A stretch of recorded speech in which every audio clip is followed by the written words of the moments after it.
जय हिंद दोस्तों। आज के इस वीडियो में मैं आप सभी से बात करूंगा एसएससी सीएचएसएल टीयर 1 के कट ऑफ के विषय में कि आंसर की आने के बाद आप सभी का कट ऑफ कितना हो सकता है, आपका कितना स्कोर हो तो आप सभी लोग टीयर 2 की तैयारी कर सकते हैं। और उसके साथ साथ मैं इसी वीडियो में रैंक मित्रा का एक डाटा शेयर करूंगा जिसमें अभी तक 34,000 बच्चों ने अपना डाटा दिया है और इसके आधार पर हम देखेंगे कि आपका कौन सा शिफ्ट हार्ड है, कौन सा शिफ्ट आपका इजी है और किस शिफ्ट में कितना नॉर्मलाइजेशन में फ़ायदा मिलने वाला है। और इसके आधार पर हम बात करेंगे कट ऑफ के विषय में कि आपका टीयर 1 का कट ऑफ कितना जा सकता है। तो आप सभी लोग इस वीडियो को लास्ट तक अवश्य देखिएगा। दोस्तों, जैसा कि आप सबको पता होगा, इस बार एसएससी सीएचएसएल में टोटल 3,131 पदों पे आपकी वैकेंसी आई थी और इसके लिए लगभग 30,73,101 बच्चों ने आवेदन किया था। अगर हम देखें, पदों की संख्या बहुत ही ज़्यादा कम है और आवेदन बहुत ही ज़्यादा है।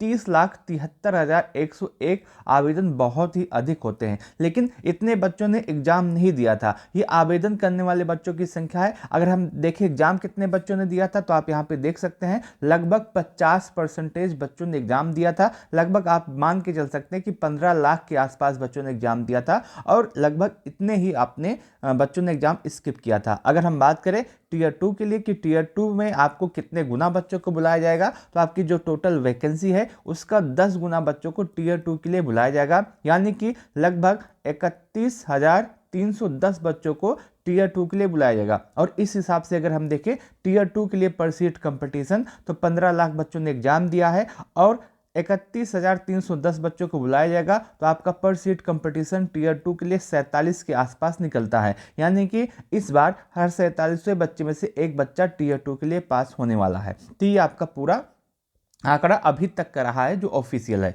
अब हम बात करते हैं रैंक मित्रा के डाटा के विषय में। जो रैंक मित्रा ने अपना डाटा जारी किया है 34,000 बच्चों का, इसके आधार पर हम देखते हैं कि कौन सा शिफ्ट इजी है, कौन सा शिफ्ट हार्ड है और उसमें कितना नॉर्मलाइजेशन में फ़ायदा मिलने वाला है। मैं आपको यहाँ पे बताऊंगा 5 सबसे हार्ड शिफ्ट के विषय में और 5 सबसे इजी शिफ्ट के विषय में। उसके बाद हम बात करेंगे आगे। सबसे पहले हम देखते हैं कि अभी तक जो रैंक मित्रा ने डाटा जारी किया गया है उसमें सबसे हार्ड शिफ्ट कौन सी रही है। तो अभी तक आप यहाँ पे देख सकते हैं जो 30 नवंबर 2025 का मॉर्निंग का शिफ्ट है, शिफ्ट 1 है, ये अभी तक के डाटा के अनुसार सबसे ज़्यादा हार्ड शिफ्ट माना जा रहा है और इसमें जो बच्चों का एवरेज स्कोर है वो 103.66 के आसपास बन रहा है।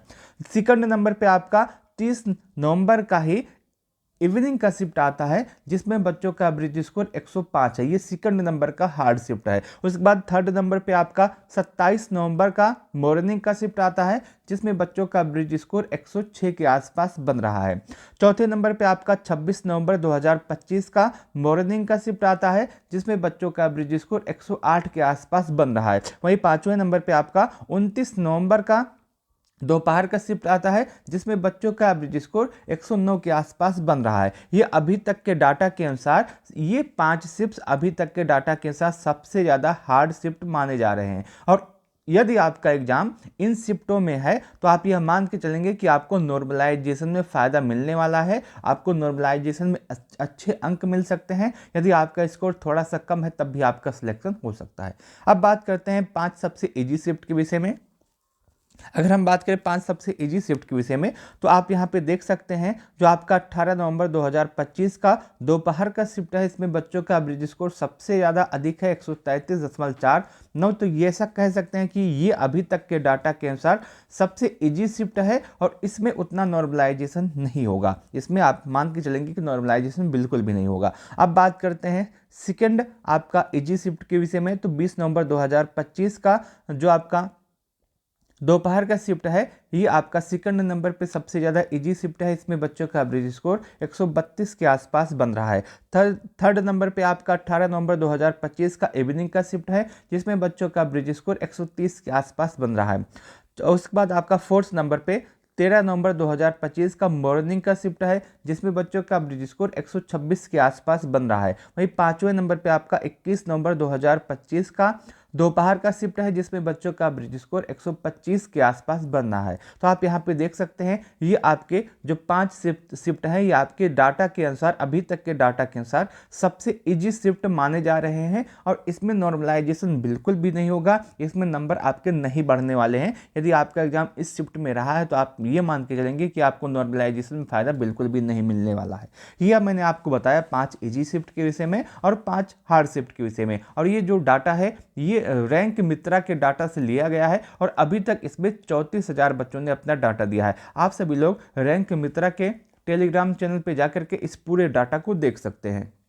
आगे बात करते हैं हम आपके कट ऑफ के विषय में, लेकिन कट ऑफ को बताने से पहले मैं आपको बताना चाहता हूं कि पेपर का लेवल क्या रहा है, कैसे पेपर आए थे, उसके बाद हम बात करेंगे कट ऑफ के विषय में। अगर हम एग्जाम के लेवल की बात करें तो एग्जाम का जो लेवल है वो ओवरऑल मॉडरेट टू हार्ड आया था। क्या आया था? मॉडरेट टू हार्ड आया था। आपने देखा होगा जब आपका एग्जाम हो रहा था तो रिव्यू करने वाले बहुत सारे बच्चे थे, उसमें बहुत सारे बच्चे ऐसा बता रहे थे कि पेपर बहुत ज़्यादा इजी है, पेपर बहुत ज़्यादा हलवा है, लेकिन ऐसा नहीं है। आप सब अगर पेपर दिए हैं तो आपको पेपर का लेवल भी पता होगा, जिसमें अगर हम जीके जीएस की बात करें तो जीके जीएस बहुत ही अच्छे लेवल का आया था। जीके जीएस को हम टफ कह सकते हैं, हार्ड कह सकते हैं, क्योंकि जीके जीएस अच्छा था।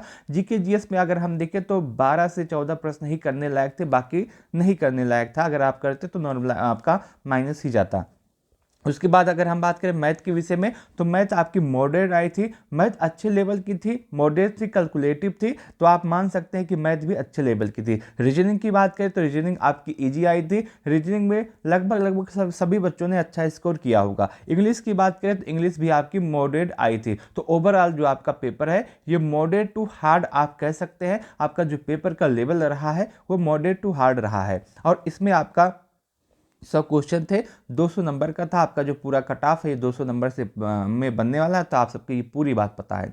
अगर हम बात करें प्रीवियस ईयर के कट ऑफ के विषय में कि इससे पहले जो आपका कुछ एग्जाम हुए हैं 2020 से लेकर के 2024 तक, इसमें कितना कट ऑफ गया है, किस कैटेगरी का कितना कट ऑफ गया है, इससे हमको अंदाजा लग जाएगा कि आने वाला कट ऑफ कितना हाई जा सकता है। और मैं आपको बता दूं यहाँ पे आपके सामने ये जितने भी कट ऑफ दिख रहे हैं प्रीवियस ईयर के, ये नॉर्मलाइजेशन के बाद का कट ऑफ है, नॉर्मलाइजेशन के पहले का कट ऑफ नहीं है। तो इसमें नॉर्मलाइजेशन के भी अंक ऐड किए गए हैं, तो आप ये बात भी ध्यान रखिएगा। अगर हम कट ऑफ की बात करें, सबसे पहले हम कट ऑफ देखते हैं 2020 का।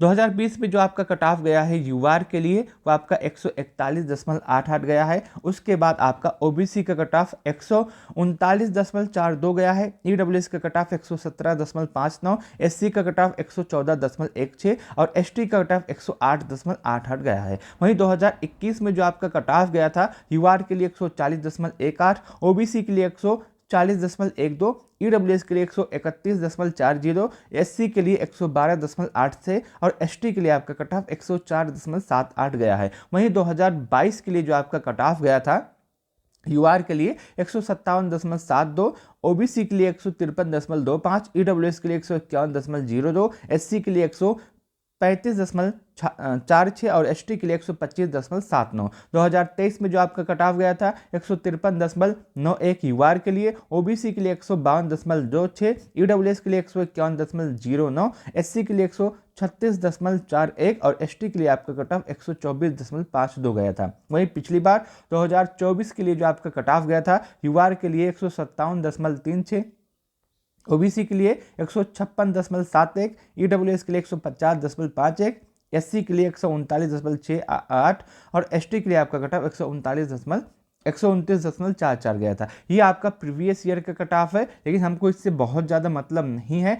हमको मतलब है अपने कट ऑफ से और इस बार की कट ऑफ से। इस बार का जो आपका कट ऑफ है वो आप मान के चल सकते हैं कि इसी के आसपास जा सकता है, क्योंकि इस बार पदों की संख्या भी बहुत ही ज़्यादा कम है, बहुत ही कम पदों पर आपकी वैकेंसी आई है, तो आपका कट ऑफ पर भी इसका असर पड़ेगा।